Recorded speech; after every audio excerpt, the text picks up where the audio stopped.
Hi, my name is Ben, and I'm a workaholic. It's true, I am. I've come to terms with that in recent years. I enjoy working. I've been working for someone in some capacity since I was 15 years old. My mother is a hard worker. It's kind of ingrained in us growing up. When I was 15 and wanted to drive, that was my motivation, and I wanted to drive like all my friends, but my mom reminded me, you can drive, which means my car insurance is going up. If you want to have access to this car, you better get a job, she said.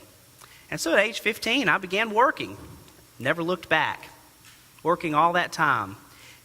In many ways, that's a badge of honor that too often I carry, probably.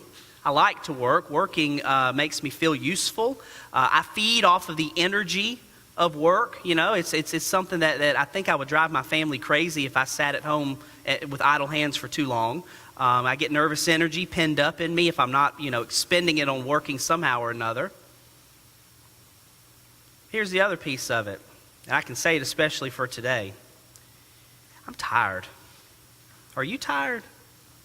I don't mean tired because you lost an hour of sleep last night. I mean a different kind of tired. I mean tired like just the to-do list are never-ending tired. Like you spend hour after hour, day after day, thinking that you're going to just get ahead somehow, and then you realize you feel even further behind, kind of tired. I mean the kind of tired that makes you just wonder, why am I spending so much energy in all these directions? Do you ever feel that kind of tired? It feels good to be busy, doesn't it? It feels good to be busy. You feel value, and being productive makes you feel good, like a sense of worth on your life sort of thing. But too often we carry that too far into an unhealthy place of busyness. There are two kinds of busy. One is to hustle and get things done that need to be done, that are important in life. That's a good kind of busy. The other busy that we give into too much is the kind of busy that says we need to spend all this time getting things done that we think need to be done. You know those unrealistic expectations we place on ourselves? Those things we spend so much time thinking need to be done, but really doesn't need to have so much priority in your life. Busy. This Lenten season, this is going to be our theme. Now, I don't know how many of you have already started your disciplines for Lent. Ash Wednesday was this past Wednesday. You may already be down the road of denying yourself all sorts of good things. Chocolate and a glass of wine at night, cursing, I don't know what it is. Whatever you're denying yourself, I want to offer you an opportunity to either add this to your discipline, or maybe time got away from you. You haven't added that Lenten discipline yet. Here's what I want to offer you. This season, could we try together to be less busy? To be less busy. I was reading this week about busyness, and I came across this article. The 18 things that are time savers that we've created, the gadgets. It's amazing the things we've created to save time in life. And those of you who know the situation with my house and the floors and how much square footage, I want one of those robot vacuums so bad. Because this robot here is tired of vacuuming. Robot vacuums, we have them, we turn them loose because we're going to save time. I don't have to vacuum anymore, right? Just let it go. I saw a thing, maybe some of you have this, I guess I didn't realize that this thing was so popular. A salad bowl cutter thing. Basically, it's this thing you put over a head of lettuce, and it's got little slots in it. You just take your knife and boom, boom, boom, boom, boom. And all of a sudden it's a salad. It's amazing. No more slicing your finger, no more cutting it up, forever. It's just amazing. You do vegetables with it. Unbelievable, right? The things we do to save time. The gadgets, the stuff. The internet was supposed to be this great blessing to us, right? We had the whole world at our fingertips. And we are more busy now than we have ever been in human history. For all of the ways we try to save time, it's almost like we add 10 more things to our day, and we never slow down We never slow down, do we? Some of you, especially those of you that I know I'm speaking more directly to some of you than others. But I think all of us on some spectrum suffer from this epidemic of busyness in our lives. When was the last time, now some of you may be good at this, but I bet a lot of you are not. When was the last time you had an hour in your day that you purposely said, I will do nothing for this hour? When was the last time? And I don't mean nothing like I'm going to be a couch potato and turn on Netflix, nothing. I mean nothing. Has it been a while? Do you think maybe your level of being tired has a direct correlation to the amount of busyness you fill your life with? I mean, on the one hand, well, I've got to get all this stuff done. It's just got to get done. All the lists, the to-dos, all this other stuff. And yet, internally, we're saying, I'm so tired. I'm so tired. I was thinking about this the other day. You go up to somebody and say, hey, how you doing? I used to think the most common answer was, fine. But do you know what I think I've noticed recently? You know what the more common answer is becoming? How you doing? Tired. It's almost like tired is a status symbol we carry. You know, like, oh, I'm carrying the cross of being tired. You know, oh, I'm just so important and busy that, oh, I want everyone around me to know how tired I am. When the reality is, it's probably not a good rhythm to life. Even more, that's not the rhythm that Jesus has.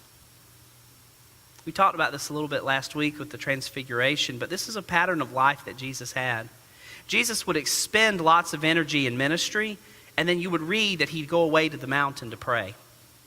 And then he'd come down and he'd spend more energy in ministry, and then he'd retreat to be with God. There's a balance to life that too many of us do not find, which is life is about more than just the output we have.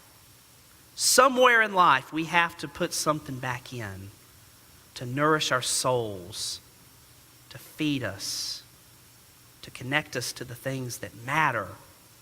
Not all the junk that we stay busy with, but the things that matter. It's almost ironic to think the very best versions of ourselves is not the busiest version of ourselves. It's the balanced version. Work and play, play and work.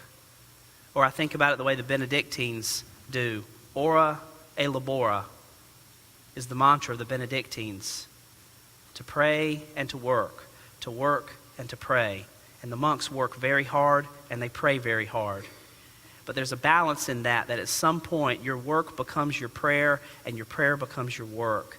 And it's a balanced life that knows limitations, that knows not to push the busyness into utter fatigue, that knows how to connect with things of deep meaning and value. Are you tired? Hear the good word from Jesus, spoken into your tired and fatigued souls, spoken into our tired and fatigued souls today. Come to me, he says, you who are weary and carrying heavy burdens. I'll give you rest. Take my yoke upon you, Jesus says. My yoke is gentle and humble, and your soul will find rest. He says, learn this way. We have an invitation during this season of Lent to cast our worries and our busyness on Jesus. To try to undo some of the frantic pace that we've written our lives with, that every day the rhythm is so choppy and frantic and scattered and torn and stretched. But maybe this season we have an invitation to slow down a little bit, to be more unhurried with our days. What is it for you that you could possibly cut out of your day, even, to be a little less hurried and frantic? I did this experiment this morning very early. You don't have to rank these in order. If you want to write them down, you can, or you can just keep memory in your head. Begin to think, and I don't mean think hard, I mean the things that come right off top of your head. Begin to think, what are the things that you value most in life? Go. Things you value most. What are the most important things in your life?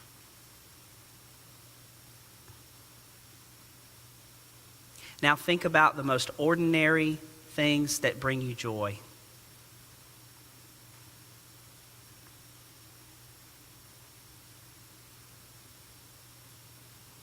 I began to think of those this morning in no particular order. My family. I love being with my family. They really are my favorite people. You can tell Katie I said that. She's upstairs with a sick child today. But I really do love being with them. They give me joy. I have this simple discipline that I've developed that's really been life-giving, that early in the morning, I get up earlier than I used to, and I journal and I read Scripture. And in the quiet of the morning, I love to look out the window and just watch the day come alive. Simple. But it brings me joy. I love sports. I'm a big sports fan. But there is something about sports that just, I love it. It's just, it's an escape, but it's a source of joy. I love being your pastor, and I'm not just saying that to, earn credit with you. But one of the temptations that I struggle with in life is so much of my work gives me life. And I have to be more aware of the boundaries to say, that's enough for today. That's enough. Because it's so fun. But I love to pour myself into that work. And it brings me joy. What are the things you thought of? Simple things. I'm loving watching the world transition into spring. I'm so lucky that I've watched these azaleas go in the last 2 weeks from buds to full bloom. Telfair Square is absolutely gorgeous. Simple. What did you think of?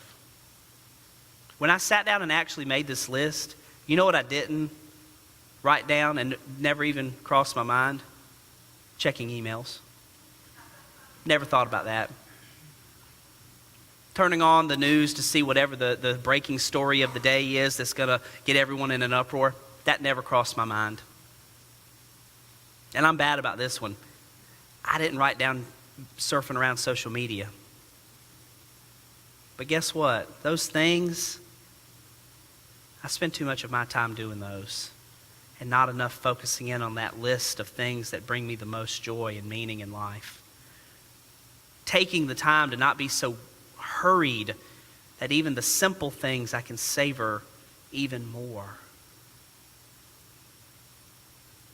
What are the distractions you could cut out of your life in order to take that list that you thought of or wrote down and pour yourself more into that list, into the people maybe you named or the things that you just enjoy the most, even the simplest things, to savor those moments more. Maybe for you it is that first taste of hot coffee in the morning.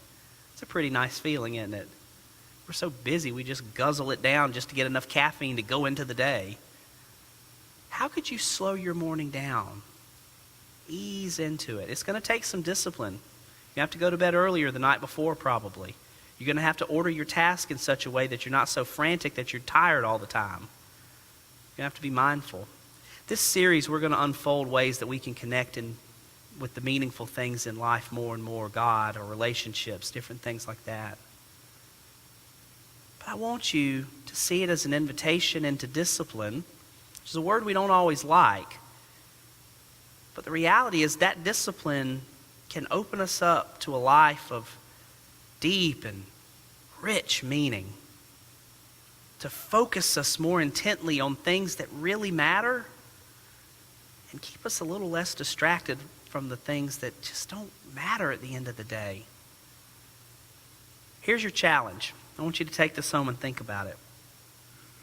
I want you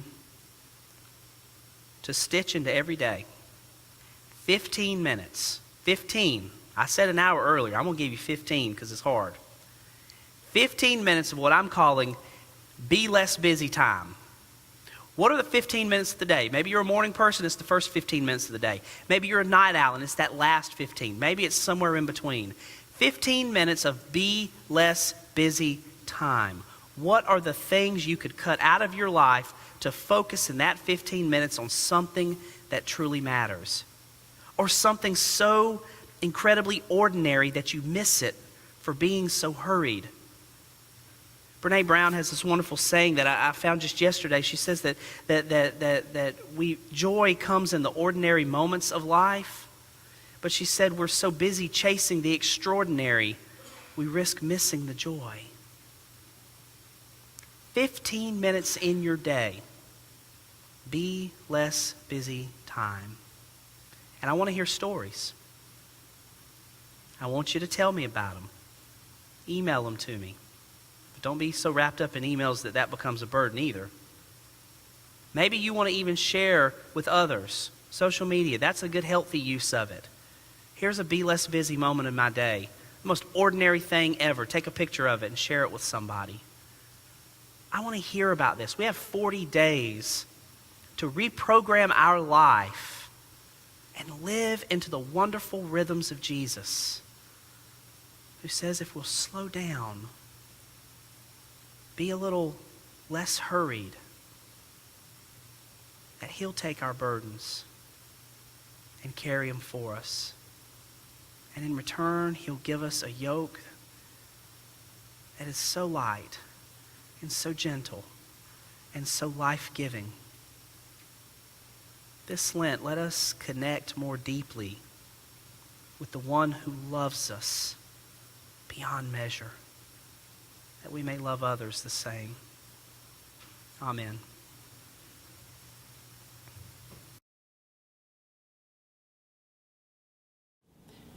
Hey, thanks for watching the latest sermon here at historic Trinity Church in Savannah, Georgia.